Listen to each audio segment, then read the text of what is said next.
बहुत समय पहले की बात है। आगरा के पास बैमन नामक गांव में उस इलाके के बहुत बड़े जमींदार हुआ करते थे जिनका नाम था गंगाराम। गंगाराम पटेल कुछ ज़्यादा पढ़े लिखे तो नहीं थे, लेकिन सामाजिक व्यवहार और लोकाचार का उन्हें बहुत ही अच्छा ज्ञान था। उनकी सूझबूझ अनोखी थी। किसी भी घटना को देखकर वो तत्काल उसका हल निकाल लेते थे। उनकी विचित्र बुद्धि को देखकर गांव के सभी लोग उनका सम्मान से उन्हें गंगाराम पटेल कहा करते थे। बैमन गांव में ही बुलाकी नाम का एक नाई भी रहा करता था। बुलाकी और गंगाराम दोनों बचपन के ही मित्र थे। इन दोनों की मित्रता बहुत ही घनिष्ठ थी।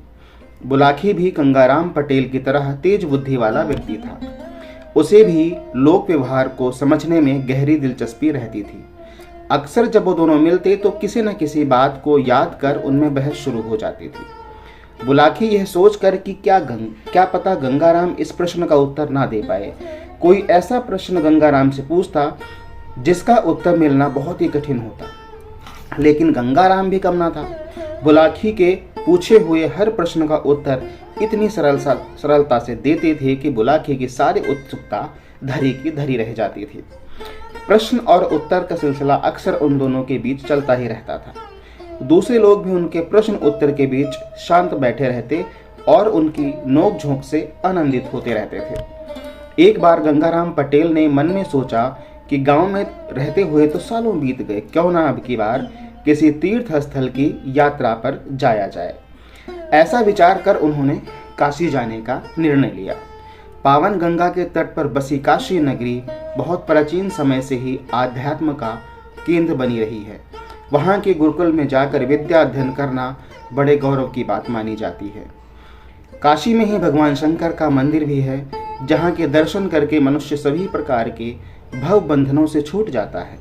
भगवान शंकर के दर्शन मात्र से प्राणियों को सभी प्रकार के पापों से मुक्ति मिल जाती है। इन सभी बातों को सोचकर गंगाराम पटेल ने बुलाकी नाई को बुलाया और उससे कहा, बुलाकी, अगले सप्ताह मैं काशी जा रहा हूँ। यदि तुम चाहो तो तुम भी मेरे साथ चलो। इच्छा तो मेरी भी बहुत है पटेल जी, बुलाकी बोला। मैं भी चाहता हूँ कि एक बार काशी जाकर गंगा में गोता लगाऊं, वहाँ के पवित्र घाटों के दर्शन करूं, भगवान विश्वनाथ के मंदिर में जाकर भगवान शंकर के दर्शन करूं। मगर गंगाराम ने पूछा, मगर क्या? कोई आर्थिक परेशानी? यात्रा के लिए पैसे नहीं? यदि ऐसा है तो तुम बिल्कुल भी चिंता मत करो, मेरे पास पर्याप्त धन है। हमारी यात्रा सकुशल पूरी हो जाएगी। बुलाकी ने कहा, मुझे क्या परेशानी है, मैं तो आपके साथ अवश्य चलूंगा। लेकिन गंगाराम झल्लाते हुए बोला, अभी भी किंतु परंतु? तुम साफ साफ क्यों नहीं बताते कि मेरे साथ चलने में तुम्हें किस बात की परेशानी है? तब बुलाकी ने कहा, परेशानी तो कुछ भी नहीं है पटेल जी, बस साथ चलने के लिए मेरी एक शर्त अवश्य होगी। गंगाराम बोले, कैसी शर्त? शर्त ऐसी कि आपको मेरी शंकाओं का समाधान करना पड़ेगा। बुलाकी बोला, रास्ते में यदि मैं कोई विचित्र बात लिखूंगा तो उसका समाधान आपको करना होगा। यदि आपने ऐसा नहीं किया तो मैं उसी दिन आपका साथ छोड़कर वापस लौट आऊंगा। ओह, तो ये बात है।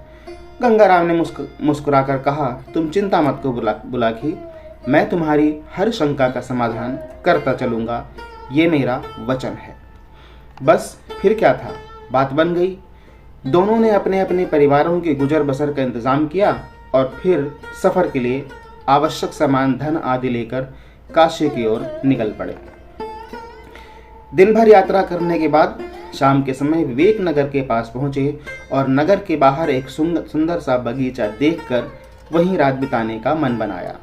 दोनों अपने अपने घोड़ों से उतरे, घोड़ों को पेड़ों से बांध दिया, उनकी जीनें उतार ली और सारा सामान एक वृक्ष के नीचे रखकर उसकी ही छाया में विश्राम करने लगे।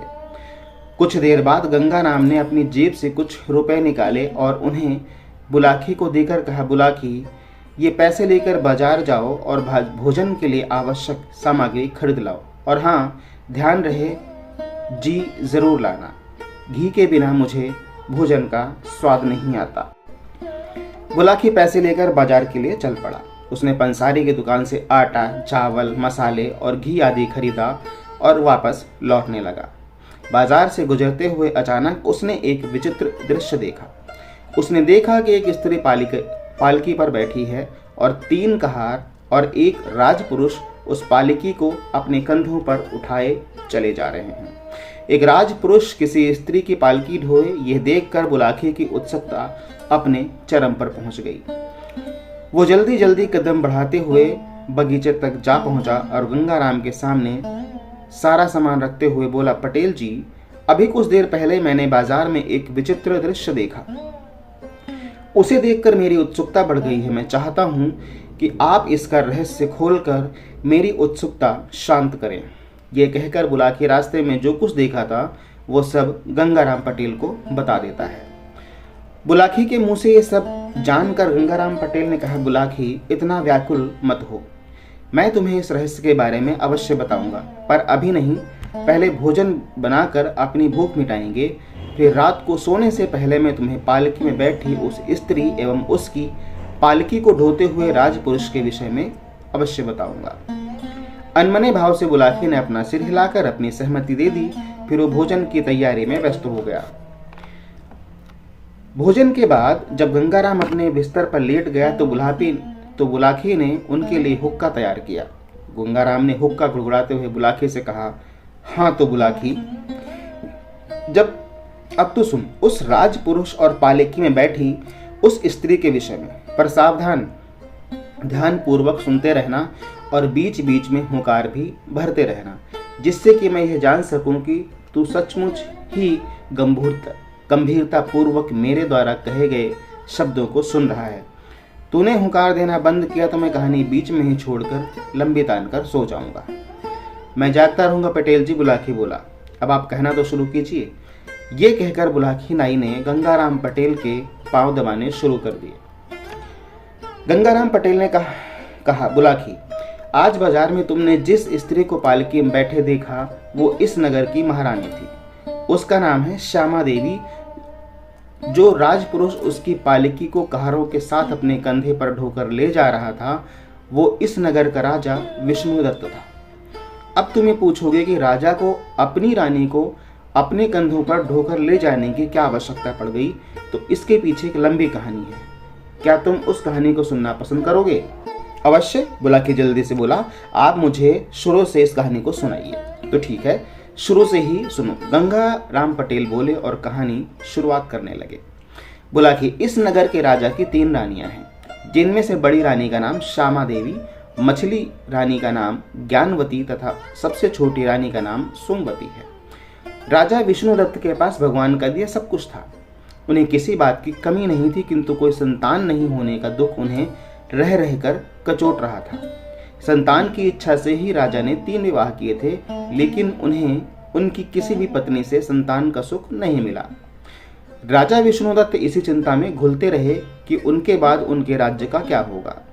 उन्हें यह भी भय था कि यदि वो संतान रहित ही मर गए तो फिर उन्हें नरक में ही स्थान मिलेगा। इस लोक के अलावा परलोक का भी भय उन्हें सता रहा था। राजा को सबसे अधिक प्रिय रानियों में से अपनी बड़ी रानी श्यामा देवी थी। राजा हर बात में उससे ही विचार विमर्श किया करते थे। इसी कारण राजा की दोनों छोटी रानियां रानी श्यामा से ईर्ष्या करती थी। वो मन ही मन उनसे जलने लगी थी, लेकिन राजा के सामने श्यामा देवी की कोई बुराई नहीं कर पाता था।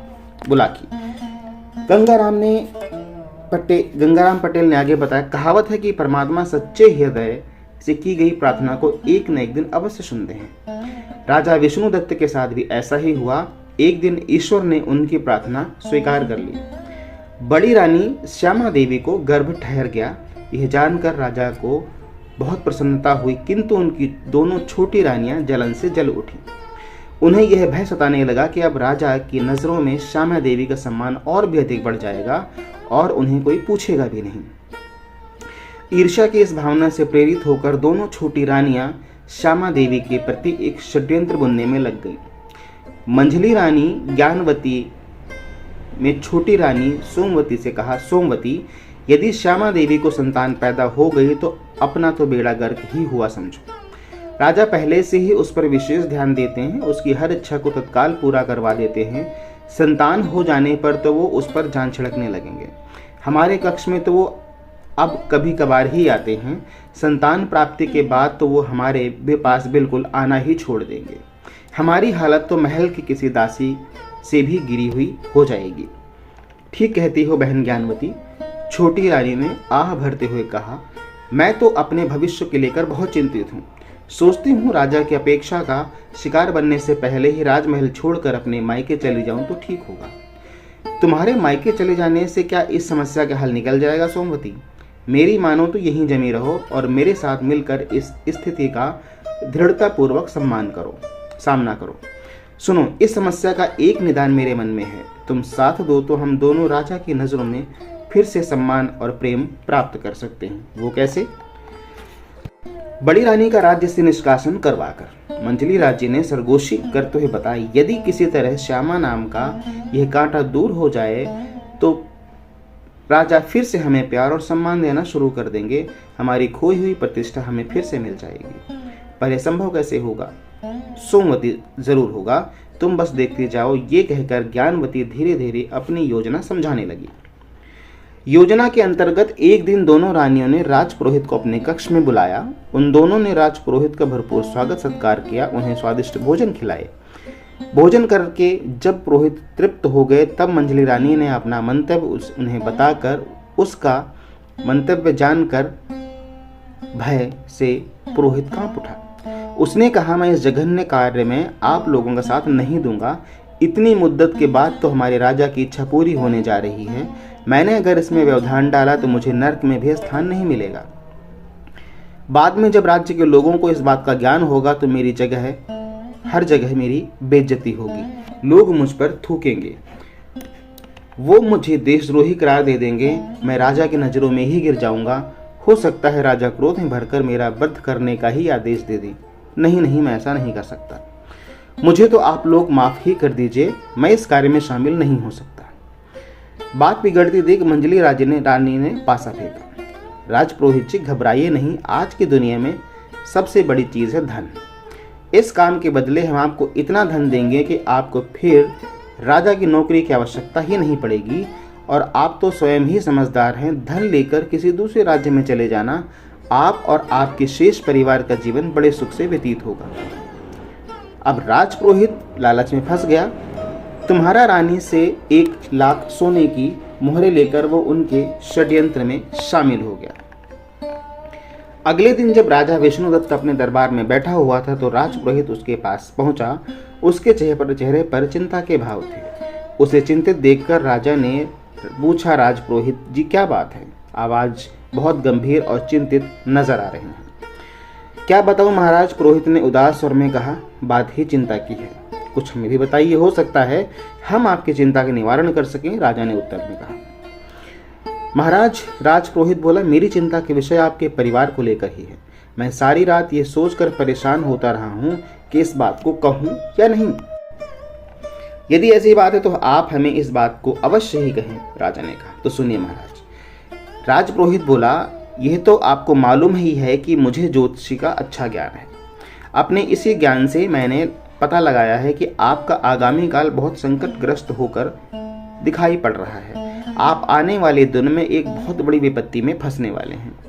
जिस कारण से राजा ने आशंकित स्वर में पूछा, हमारा क्या कोई दुश्मन राजा हम पर हमला करने की तैयारी कर रहा है? नहीं महाराज, ऐसा कुछ ही नहीं है। ईश्वर की कृपा से आप इतने सक्षम हैं कि किसी भी शत्रु के हमले को विफल करने की शक्ति आप में है। चिंता का कोई कारण नहीं। चिंता का कारण तो आपकी होने वाली संतान है। मेरी संतान? हम कुछ समझे नहीं। राजपुरोहित जी ने व्यग्र स्वर में कहा, आप हमें सारी बात खुलकर विस्तार पूर्वक बताइए। राजन, आपकी बड़ी रानी के गर्भ में जो शिशु पल रहा है वो आपके लिए बहुत अनिष्टकारी है। मेरा ज्योतिष ज्ञान कहता है कि उसके जन्म के बाद जैसे ही आप उस शिशु का मुंह देखेंगे, आपके नेत्रों की ज्योति चली जाएगी। आप हमेशा के लिए अंधे हो जाएंगे और यही मेरी चिंता का विषय है। ओह! राजा ने यह बात सुनकर लंबी सांस भरी। फिर उसने चिंतित स्वर में राजपुरोहित से कहा, राजपुरोहित जी, हम अंधे बनकर जीवित व्यतीत करना नहीं चाहते, लेकिन हम ये भी नहीं चाहते कि अपनी औलाद के सुख से वंचित रहें। क्या कोई ऐसा उपाय नहीं है जिससे कि हम अंधे भी ना हों और अपने पुत्र के सुख को भी प्राप्त कर सकें? राजपुरोहित ने कहा, महाराज, उपाय तो है, लेकिन मुझे शंका है आप उस उपाय को पूरा कर पाएंगे या नहीं। महाराज, उपाय ये है कि आप अपनी संतान के पैदा होने से पहले ही आपको अपनी रानी का त्याग कर देना चाहिए, जिससे रानी अपने होने वाले पुत्र को राज्य के बाहर जन्म दें, और इस तरह ना तो आपको पुत्र का चेहरा देखना पड़ेगा और ना ही आपको कोई संतान की कमी रह जाएगी। राजा पुरोहित पर अंधा विश्वास करता था और इसी कारणवश राजा पुरोहित की बातों में आ गया और एक दिन तीर्थ स्थल पर जाने का बहाना बनाया और उसे साथ लेकर चल पड़ा। चलते चलते जब शाम ढलने लगी तो उसने रानी से जंगल में रुककर विश्राम करने को कहा। लगभग आधी रात के समय अपनी रानी को उस घने जंगल में छोड़कर राजा भाग गया और उनके पास अपना एक पत्र छोड़ दिया, जिसमें लिखा था, अब तुम पूरी तरह स्वतंत्र हो, जहां जी करे जा सकती हो। सुबह जब रानी की आंख खुली तो खुद को अकेला पाकर बहुत ही भयभीत हो गई और रोने लगी। राजा का नाम लेकर जोर से पुकारने लगी, मगर राजा तो उसे छोड़कर भाग चुका था। अब वो वापस कहां से आता। कुछ देर बाद रानी की स्थिति सामान्य हुई और पास पड़ा पत्र पढ़कर उसे पूरी बात समझ आई कि राजा ने उसे जानबूझकर त्याग दिया है। अब रानी की चिंता और अधिक बढ़ गई थी। वो सोच में पड़ गई कि अब अपने साथ साथ अपने गर्भ में पल रहे इस अबोध शिशु को लेकर कहां जाएगी। कुछ देर बाद रानी अपना मन शांत कर एक कच्चे रास्ते पर चल पड़ी। कुछ दूर चलने के बाद रानी एक आश्रम पहुंची, जहां स्थित साधु रानी की हालत देख अचंभित हो गया और इस अवस्था में रानी को घने जंगल के बीच स्थित आश्रम में पहुंचने का कारण पूछा। रानी ने उस साधु को अपने ऊपर गुजरी सारी बात बताई तो साधु का मन यह सब सुनकर भी अचंभित हो गया और साधु ने कहा, बेटी, अब तुम्हें और कहीं भटकने की आवश्यकता नहीं। तुम इस आश्रम में रहकर अपना गर्भकाल पूर्ण कर सकती हो। मुझसे जो हो सकेगा मैं हर संभव सहायता तुम तक पहुंचाऊंगा। जल्द ही रानी ने एक पुत्र को जन्म दिया और साधु महाराज ने उसका नाम विशाल रखा। देखते ही देखते विशाल 12 वर्ष का हो गया। अब आश्रम में विद्यार्जन के लिए आने वाले अन्य छात्रों के साथ विशाल भी गुरुकुल में शिक्षा ग्रहण करने लगा। जब कभी अन्य बच्चे अपने माता पिता के बारे में बातें करते तब विशाल उनकी बातें सुन मायूस हो जाता, क्योंकि विशाल को कभी अपने असली पिता से भेंट करने का सौभाग्य नहीं मिला था। विशाल के साथ गुरुकुल में पढ़ने वाले अन्य विद्यार्थी विशाल को जब उसके पिता के बारे में पूछते थे तब साधु महाराज को अपना पिता बताकर यह कहता था कि उन्होंने ही बचपन से उसे पाला है, इसलिए वही मेरे पिता हैं। वक्त का पहिया ऐसा ही चलता रहा। अब वो समय आ गया था जब साधु महाराज अपनी अंतिम सांस ले रहे थे। तब उन्होंने श्यामा और विशाल को अपने पास बुलाकर कहा, बेटी श्यामा, भगवान की तरफ से मेरा बुलावा आ चुका है। अपना शरीर छोड़ने से पहले मैं तुम्हें 2 वस्तुएं देना चाहता हूँ। ये कहते हुए साधु महाराज ने अपनी शैया के नीचे से 2 चीजें निकाली। इन दोनों चीजों में से एक कपड़े की बनी मामूली थैला जान पड़ता था, दूसरा था एक तीर। उन्होंने ये दोनों चीजें साधु महाराज ने सौंपते हुए कहा, बेटी श्यामा, ये कोई मामूली थैला नहीं है। यह मंत्र द्वारा सिद्ध की हुई थैली है, जिसे मैंने कठिन तपस्या के बाद अपने गुरु से प्राप्त किया था। इसकी विशेषता यह है कि इसमें रखा धन कभी समाप्त नहीं होगा। इस थैली से दिन में एक बार तुम जितना भी धन मांगोगी तुम्हें प्राप्त हो जाएगा, और इस तीर की विशेषता यह है कि यह कभी चूकता नहीं है। एक बार इसे धनुष की प्रत्यंचा पर चढ़ाकर जिस पर भी लक्ष्य करोगे वो वस्तु तीर द्वारा भेद दी जाएगी, फिर चाहे वो कितनी भी बड़ी, विशाल, ताकतवर, कठोर क्यों ना हो। इतना कहते हुए साधु महाराज ने अपनी देह त्याग दी। साधु महाराज के बाद अब माँ बेटे का जैसे उस आश्रम में मन ही न लग रहा हो। वो दोनों स्वयं को बहुत असहाय महसूस करने लगे थे। साधु महाराज को याद कर दोनों के नेत्रों से आंसुओं की झड़ी बहने लगी। कुछ दिनों बाद जब दोनों सामान्य हुए तब विचार विमर्श कर उन्होंने महाराज विष्णुदत्त के राज्य के पास ही एक छोटा मकान खरीद लिया और वहां रहने लगे। इस तरह 5 वर्ष का समय और बीत गया। कहानी को बीच में रोककर गंगाराम पटेल फिर बोला कि चल अब तुझे राजा विष्णुदत्त का हाल बताता हूँ, इतने दिनों में क्या क्या हुआ। बड़ी रानी श्यामा देवी की अनुपस्थिति में मंजली रानी ज्ञानवती ने राजा पर ऐसा मोह जाल फेंका कि अब वह बस उसका ही होकर रह गया। रानी ज्ञानवती उसे अपनी उंगलियों पर नचाने लगी और वो जो कुछ भी कहता वैसा ही होता। राजा का ये हाल हो गया कि अब राज कार्यों में हिस्सा नहीं लेता था और राज्य की सारी जिम्मेदारियां मंत्रियों पर आ टिकी थी। राजा जैसे सब कुछ त्याग कर सिर्फ ज्ञानवती के कक्ष में पड़ा रहता था। इस बीच छोटी रानी सोमवती बिल्कुल अकेली पड़ गई। राजा द्वारा अपेक्षा किए जाने से वो मन ही मन कुढ़ती रही। बोला कि वो कहावत है ना कि सहने की भी एक सीमा होती है। राजा द्वारा की जा रही अपेक्षा से जब सोमवती का सब्र टूट गया तो उसकी नजदीकियां राज्य के रक्षा मंत्री के साथ बढ़ गईं और रक्षा मंत्री को महल की बहुत सी अतरंग बातें पता चल गईं। राज्य रक्षा मंत्री भी एक महत्वाकांक्षी व्यक्ति था। रानी का सहयोग तथा साथ देखकर उसने राज्य को हथियाने का मन बना लिया। रक्षा मंत्री ने पड़ोसी राज्य के राजा के पास अपना गुप्त संदेश भेजते हुए राज्य पर हमला करने का न्योता दिया और मदद स्वरूप अपनी सेना को सही मौके देखकर हथियार डाल देने का विश्वास भी दिया। इस प्रकार विष्णुदत्त का राज्य शीघ्र ही उसके पड़ोसी राजा के कब्जे में आ जाएगा। इस तरह वो दोनों राज्य को आधा आधा बांट लेते। विष्णुदत्त के रक्षा मंत्री का यह प्रस्ताव देख पड़ोसी राजा ने उसका प्रस्ताव खुशी खुशी स्वीकार कर लिया।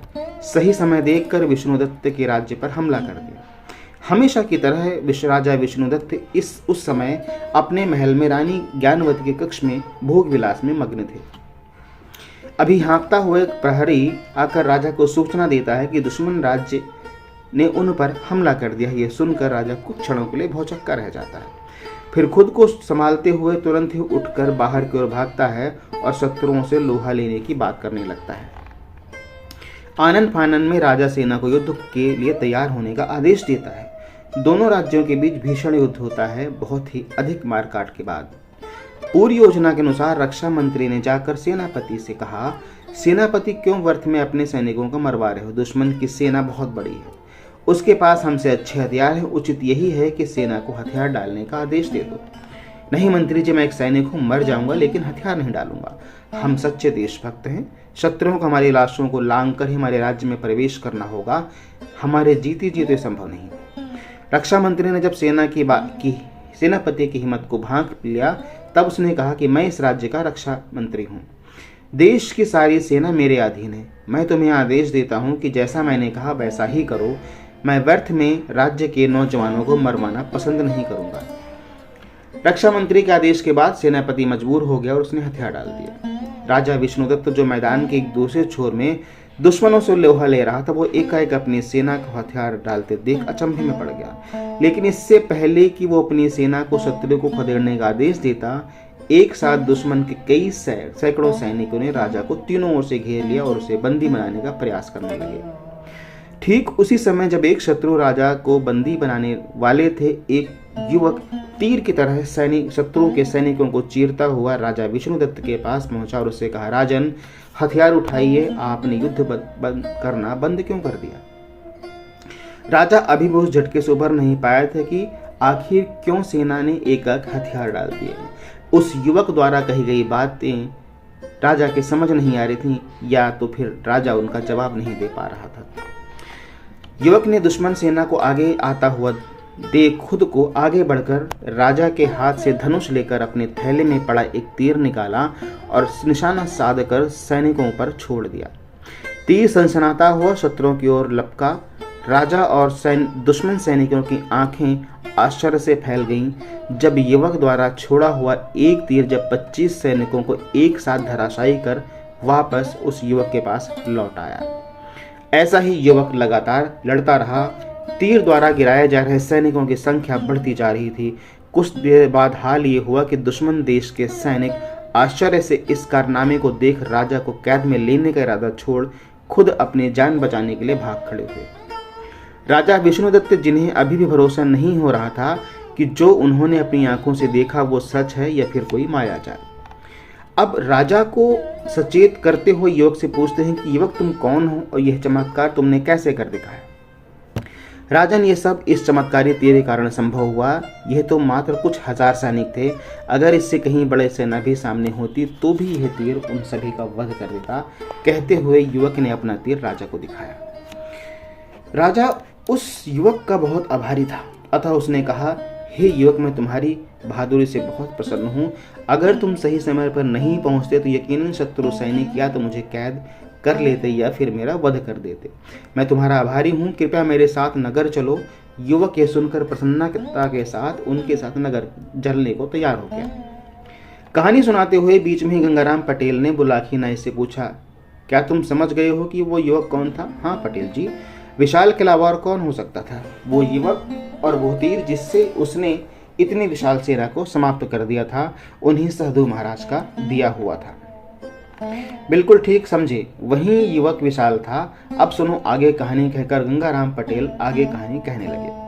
बुलाकी युवक का आभार से दबा राजा विष्णुदत्त उसे अपने महल ले आया, जहां उसने युवक का खूब स्वागत सत्कार किया, उसे एक उच्च आसन प्रदान किया। फिर पूछा, युवक अब मुझे अपना नाम बताओ, अपने माता पिता के बारे में बताओ, कौन है वो और तुम कहाँ रहते हो? युवक ने बताया, मेरा नाम विशाल है, मैं अपनी माता के साथ आपके नगर के निकट एक बस्ती में रहता हूँ। मेरी माता का नाम श्यामा देवी है। पिता का नाम बताने में मैं असमर्थ हूँ, क्योंकि आज तक मैंने कभी उन्हें नहीं देखा। मेरे बार बार आग्रह करने पर भी मेरी माता ने उनका नाम नहीं बताया। विशाल के मुंह से श्यामा देवी का नाम सुनकर राजा विष्णुदत्त का कलेजा कुछ पल के लिए धड़क उठा। राजा मन में सोचने लगा, कहीं इस युवक की माता श्यामा देवी मेरी बड़ी रानी तो नहीं, जिन्हें गर्भावस्था की हालत में राजपुरोहित के कहने पर मैं जंगल में छोड़ आया था? और ये बहादुर युवक विशाल कहीं मेरा ही पुत्र तो नहीं, जिसके विषय में राजपुरोहित जी ने भविष्यवाणी की कि यदि तुम अपने पुत्र का मुख देख लोगे तो उसी समय जीवन भर के लिए अंधे हो जाओगे। मन में ऐसा विचार करते हुए राजा ने विशाल से अपनी माता के दर्शन करवाने का आग्रह किया। राजा की बात सुनकर विशाल ने कहा, क्यों नहीं महाराज, यह तो उनका सौभाग्य होगा कि एक राजा अपनी प्रजा के एक साधारण से नागरिक से मिलने खुद उसके घर जाए। विशाल बहुत ही खुशी के साथ विष्णुदत्त को अपने घर ले गया। राजा ने विशाल की मां श्यामा देवी को अपने सामने देखा तो एक नज़र में ही उसने पहचान लिया। अचानक उसके मुंह से निकला, महारानी श्यामा देवी तुम? श्यामा देवी ने झुककर राजा के चरण छुए, बोली, हाँ महाराज, आपने ठीक पहचाना, मैं आपके चरणों की दासी वही श्यामा देवी हूँ। यह युवक विशाल आपका ही पुत्र है स्वामी। रानी श्यामा देवी रोने की आवाज लेकर बताती हैं कि ये अभागा एक ऐसा व्यक्ति है जो अभी तक अपने पिता के सुख से वंचित है। राजा लगातार अपने पिछले व्यवहार के लिए रानी श्यामा देवी से माफी मांग रहा था और कहा, महारानी अब तक जो कुछ हुआ उसे भूल जाइए और अब राजमहल में चलकर अपने पद को प्रतिष्ठित कीजिए। राजा की बात सुनकर रानी श्यामा देवी कुछ बोलती कि पहले विशाल बोल पड़ा, राजन, इतना तो मैं जान चुका हूँ कि आप मेरे पिता हैं। किन्हीं कारणों से आपने गर्भावस्था में मेरी माता का त्याग किया था। मैं उन कारणों को नहीं जानना चाहता, किंतु इतना अवश्य कहूँगा कि मेरी माता बाप के राजमहल में एक शर्त पर वापस जाएंगे। शशांक स्वर में राजा ने पूछा, कौन सी शर्त पर बेटा? आप स्वयं अपना कंधा लगाकर कहारों के साथ उन्हें पालकी में बिठाकर ले चलेंगे, वो तब ही महल जाएंगे, वरना नहीं। राजा अपने पुत्र की हर बात खुशी खुशी स्वीकार कर लेता है और रानी की पालकी ढोने के लिए तैयार हो जाता है। कहानी का समापन कर गंगाराम पटेल ने बुलाकी रानी से कहा कि अब तो तुम समझ ही गए होंगे कि पालकी में बैठे वो प्रौढ़ स्त्री कौन थी, उसकी पालकी को कहारों के साथ ढोने वाला राजपुरुष कौन था। हाँ पटेल जी, बिल्कुल समझ गया और मेरी शंका का समाधान भी हो गया। अब मैं वापस जाने का विचार छोड़कर आपके साथ यात्रा में आगे चलूंगा। तो ठीक है, अब तू भी सो जाओ और मुझे भी सोने दे, नींद आने लगी है। सुबह उठकर फिर से यात्रा शुरू करनी है, कहकर गंगाराम ने चादर ओढ़ ली और बुलाकी भी सोने की कोशिश करने लगा। मानता हूँ साथियों, कहानी थोड़ी लंबी थी, लेकिन अगर आपने पूरी सुनी है तो आपको अच्छा लगा होगा। और हाँ, यदि आपको कहानी अच्छी लगी हो तो वीडियो को लाइक और शेयर करें। यदि चैनल पर नए थे तो विनती है, चैनल को सब्सक्राइब करके बेल आइकन दबाना मत भूलिएगा। मिलते हैं अगले वीडियो में।